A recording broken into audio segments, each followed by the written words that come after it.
C'est exactement ce qu'il s'est passé il y a quelques jours pour les bénévoles du refuge de Nassau County Animal Service en Floride.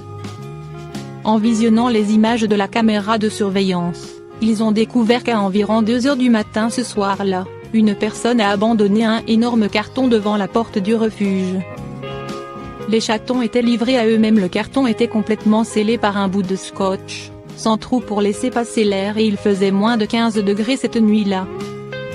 N'importe qui aurait pu les voler facilement, leur faire du mal, un animal aurait pu les attaquer ou ils auraient pu suffoquer à l'intérieur. Au fond de la boîte, il y avait une portée de petits chatons livrés à eux-mêmes. Heureusement, l'équipe du refuge est arrivée tôt ce matin pour les prendre en charge et les mettre en sécurité. Il existe des solutions avant l'abandon. Le refuge a rédigé une publication sur Facebook pour indiquer « L'abandon d'un animal est illégal. Merci d'attendre que notre refuge soit ouvert pour nous apporter les animaux de sorte à ce qu'ils soient au chaud et en sécurité.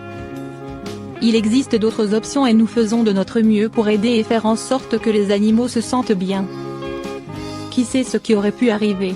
Les chatons ont bien sûr été pris en charge rapidement par le refuge et sont en bonne santé. Ils seront rapidement mis à l'adoption et nous leur souhaitons le meilleur pour leur nouvelle vie.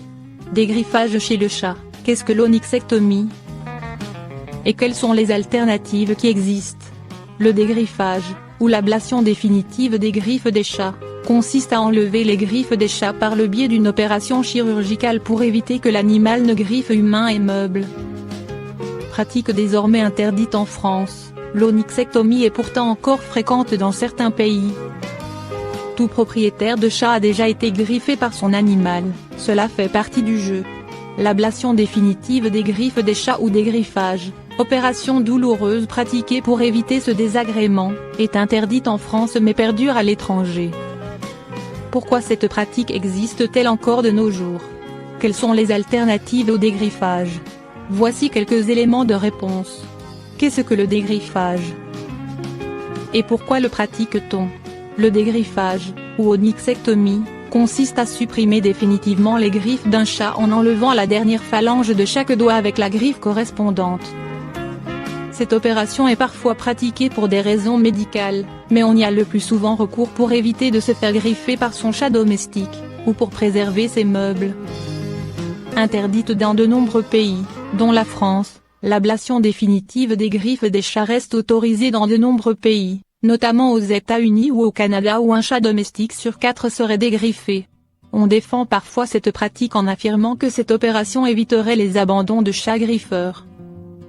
Quelles sont les conséquences du dégriffage pour les chats? Le dégriffage, ou onyxectomie, est une opération très douloureuse pour l'animal. Imaginez un peu, c'est comme si on vous enlevait vos ongles et le haut de vos doigts, jusqu'à la première phalange. Après l'ablation définitive de ces griffes, le chat, un chasseur né, ne pourra plus se défendre, chasser ou ne serait-ce que grimper aux arbres sans ses griffes. De plus, les chats dégriffés peuvent souffrir de lésions aux nerfs, de douleurs aux pattes et au dos, d'infections et de difficultés à marcher. Il est aussi possible que des griffes mal enlevées repoussent, engendrant des douleurs pour l'animal. De surcroît, un chat peut même changer de comportement après avoir été dégriffé, et se mettre à mordre, pour se défendre comme il peut sans ses griffes. De l'art de remplacer un problème par un autre.